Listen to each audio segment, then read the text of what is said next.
السلام علیکم، کیسے ہیں وعلیکم آپ؟ السلام ورحمۃ اللہ وبرکاتہ۔ آنٹی کی طبیعت کیسی ہے؟ اللہ کا سب شکر خیریت ہے، ہے وہاں پہ؟ الحمدللہ، اللہم لک کرونا کا تو الحمد۔ یہاں پہ بڑا زور ہوا ہوا ہے۔ اللہم آمین، باقی الحمدللہ۔ الحمدللہ مسجد وغیرہ سب کھلی ہوئی ہیں، نماز پڑھ رہے ہیں۔ اچھا، آپ سے ایک بات پوچھنی تھی اس بات کی، یہ فیض صاحب کا یہ جو ہے ویڈیو ہے، اس میں ہے کہ 7 مسبحات میں سے آیتیں ہیں، جن میں سے ایک ایسی آیت ہے جس کا کئی گنا وہ ہے اس کا، تو کیا یہ ثابت ہے کہیں سے سنت سے، یا اور بھی اس کے علاوہ کچھ پڑھنے چاہیے؟ کہتے ہیں سورہ سجدہ پڑھنی چاہیے سونے سے پہلے، تو ایک روٹین بن جاتا ہے، تو پلیز اس پہ کچھ بتائیں گے؟ نحمدہ ونصلی علی رسولہ الکریم، اما بعد۔ آپ دیکھ رہے ہیں نور ٹی وی جدہ، اور میں ہوں آپ کا دوست، آپ کا ہوسٹ محمد عاقل۔ آپ اگر ہمارے چینل پر پہلی مرتبہ تشریف لائے ہیں تو ہم آپ کا خیر مقدم کرتے ہیں، آپ سے درخواست کرتے ہیں کہ اس چینل کو سبسکرائب کر لیں۔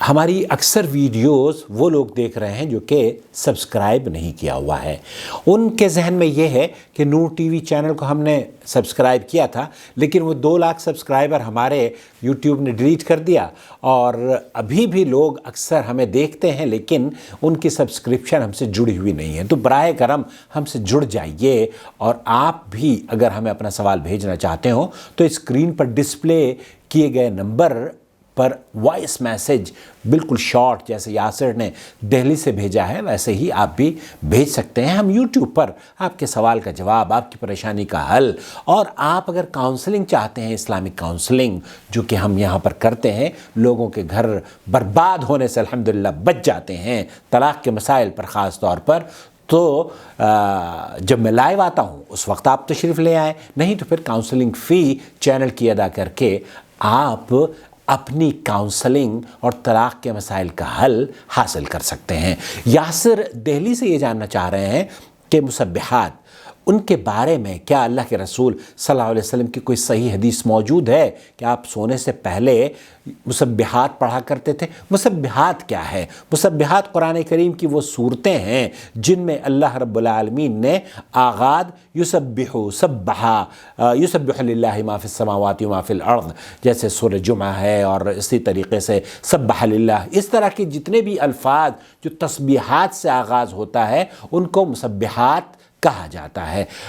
ایڈوکیٹ فائز ہماری جماعت کے عالم دین ہیں، داعی ہیں، بہت مشہور داعی ہیں، لیکن وہ اس سلسلے میں دراصل بر صغیر میں بھی ہندوستان اور پاکستان کے جو علماء اہل حدیث ہیں انہوں نے کچھ ایسی احادیث جن پر تحقیق بعد میں ہوئی ہے یا تحقیق ان تک نہیں پہنچی ہے، یا ان کی تحقیق یہ ہے کہ یہ صحیح حدیث ہے، اس کے بارے میں یاسر اور دیگر ہمارے سبسکرائبر یہ جاننا چاہتے ہیں کہ عرب کے علماء اور مشائخ کا اس سلسلے میں کیا موقف ہے۔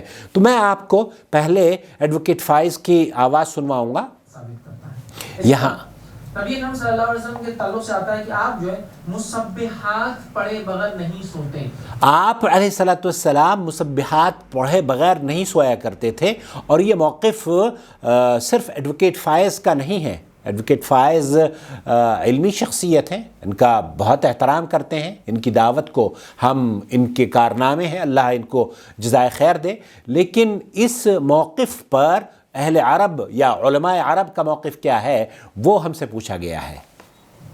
مسبحات کس کو کہتے ہیں؟ مسبحات کس کو کہتے ہیں؟ یہ 7 قرآن کی صورتیں ہیں، یہ 7 قرآن کریم کی صورتیں ہیں جن کے بارے میں یہ فرمایا گیا ہے کہ ان کو پڑھنے کے بعد ہی اللہ کے رسول سویا کرتے تھے، جن کی ابتدا اللہ کی حمد و ثنا یا تسبیح سے شروع ہوتی ہے۔ ٹھیک ہے؟ جیسے فار ایگزامپل، مثال کے طور پہ سورہ نمبر 17 سورہ بنی اسرائیل، سبحان الذی اسریٰ بعبدہ، سبحان الذی اسریٰ بعبدہ، یا اس طرح کی جو سورہ جمعہ ہے، یسبح للہ ما فی السماوات و ما فی الارض، اس طرح کے جو صورتیں ہیں ان کے بارے میں اللہ کے رسول صلی اللہ علیہ وسلم کی یہ حدیث پیش کی جاتی ہے۔ اب میں آپ کو لے کر چلتا ہوں شیخ ابراہیم المرزوعی، اس سلسلے میں شیخ عبدالعزیز بن باز رحمۃ اللہ علیہ سے بھی پوچھا گیا تو انہوں نے بھی کیا موقف اختیار کیا، میں آپ کی خدمت میں پیش کروں گا، لیکن یہاں شیخ ابراہیم المرزوعی کی آواز سماعت فرمائیے۔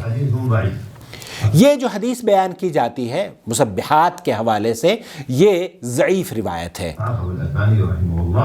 اس حدیث کو علامہ البانی رحمۃ اللہ علیہ نے ضعیف قرار دیا ہے۔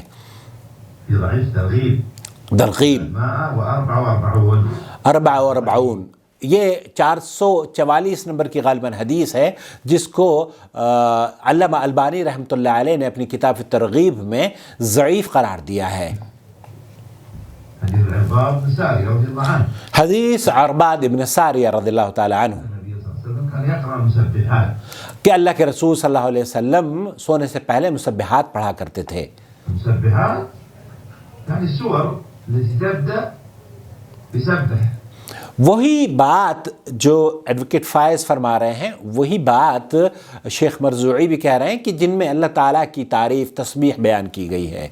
سبح للہ، سبح للہ، یسبح للہ، سورة الحدید، سورة الصف، سورة الجمعہ، سورة التغابن، ہاں۔ مسبحات لأنها تبدأ بسبح للہ۔ یہاں ان صورتوں کا تذکرہ کیا جا رہا ہے جن میں اللہ تعالیٰ کی تسبیح بیان کرتے ہوئے آغاز ہوتا ہے۔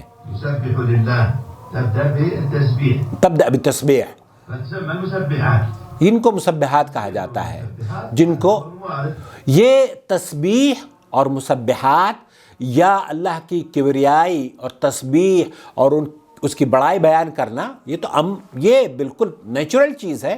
مسلمان اگر یہ نہیں کرے گا تو پھر کیا کرے گا؟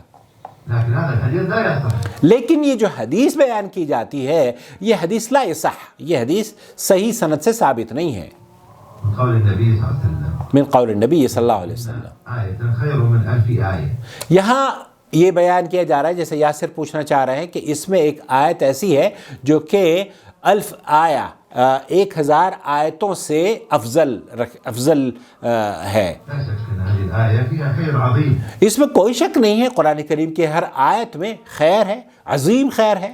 ويعني بهذه الآية التي في سورة الحديد، وہ سورۃ الحدید کی جو آیت بیان کی جاتی ہے، الآية الثالثة الثالثہ، في سورة الحديد، الآية الثالثة في سورة الحديد، سورۃ الحدید کی جو تیسری آیت ہے، هو الأول هو الاول والآخر والظاہر والباطن وهو بكل شيء علیم۔ هذه الآية عظيمة فيها الأسماء الحسنى، یہ اللہ کی کبریائی، اللہ کے پیارے پیارے نام اور اس کے صفات اور اس کی عظمت بیان کر رہی ہے۔ دلت هذه الأسماء الحسنى الأربعة على إحاطته تعالى التامة الحمدللہ۔ بخلقه زمانا ومكانا وعلما۔ یہاں اس آیت کی فضیلت میں جو بات کہی جاتی ہے کہ یہ 1000 آیتوں سے افضل ہے، شیخ فرما رہے کہ یہ جو حدیث ہے، اس حدیث میں علامہ البانی نے فرمایا کہ یہ ضعیف ہے، آية عظيمة، لكن هذا لا يصح من قول النبي صلى الله عليه وسلم۔ لیکن یہ اللہ کے رسول صلی اللہ علیہ وسلم سے وہ الفاظ ثابت نہیں ہیں۔ اسی طریقے سے شیخ ابن باز رحمۃ اللہ علیہ سے پوچھا گیا، شیخ ابن باز نے فرمایا کہ یہ قرآن کریم کی آیات بڑی عظمت والی ہیں، بڑی فضیلت والی ہیں، لیکن سونے سے پہلے اللہ کے رسول صلی اللہ علیہ وسلم سے یہ ثابت نہیں ہے کہ آپ علیہ السلام کسی خاص صورت کا اہتمام کیا کرتے ہوں، جیسے سورہ حدید ہے یا سورہ ملک ہے یا اس طرح کی جو دوسری صورتیں ہیں۔ اس میں آتا ہے اللہ کے رسول صلی اللہ علیہ وسلم آیت الکرسی پڑھ کے سویا کرتے تھے، یہ بھی آتا ہے کہ اللہ کے رسول صلی اللہ علیہ وسلم معوذتین پڑھ کر سویا کرتے تھے، یہ بھی آتا ہے کہ اللہ کے رسول صلی اللہ علیہ وسلم سونے سے پہلے سورہ بقرہ کی آخری آیات پڑھ کے سویا کرتے تھے، لیکن مسبحات کا تذکرہ سونے سے پہلے جو اذکار ہیں ان میں نہیں کیا گیا ہے صحیح سند کے ساتھ۔ وهو حديث ضعيف، وہ حدیث ضعیف، الترغيب والترهيب، ترغیب والترہیب، 44، وهذا الحديث نختم به، فلا يصح بأن هذه المسبحات تقال عند النوم۔ یہاں مسبحات کے بارے میں شیخ فرما رہے ہیں، شیخ ابراہیم المرزوعی، کہ عند النوم، سونے سے پہلے ان کو پڑھنا اللہ کے رسول صلی اللہ علیہ وسلم سے صحیح سند سے ثابت نہیں ہے۔ هذا حديث ضعيف، حدیث ضعیف، لا يستدل به لا في الأحكام ولا في فضائل الأعمال۔ لا، شیخ فرما رہے ہیں کہ اس حدیث سے کسی طرز پر بھی اس سے فضائل میں بھی اس سے فائدے حاصل نہیں کیے جائیں گے، کیونکہ اللہ کے رسول صلی اللہ علیہ وسلم سے ثابت نہیں ہے۔ لا يحتج به ولا في الترغیب والترہیب، اور نہ ہی فضائل میں نہ ہی مسائل میں اس سے کوئی دلیل پکڑی جائے گی۔ الراجح من أقوال العلماء صحیح اہل علم اور اقوال اہل علم کے صحیح قول کے مطابق اس حدیث کی ضعیف سند اور ضعف کے ثابت ہونے کے بعد اس سے کسی طرح کی سند یا کسی طرح کی فضیلت کا بیان کرنا یہ درست نہیں ہے. واللہ تعالی عالم. صلی اللہ علیہ نبینا محمد وعلی آلہ وصحبہ اجمعین. والسلام علیکم ورحمۃ اللہ وبرکاتہ.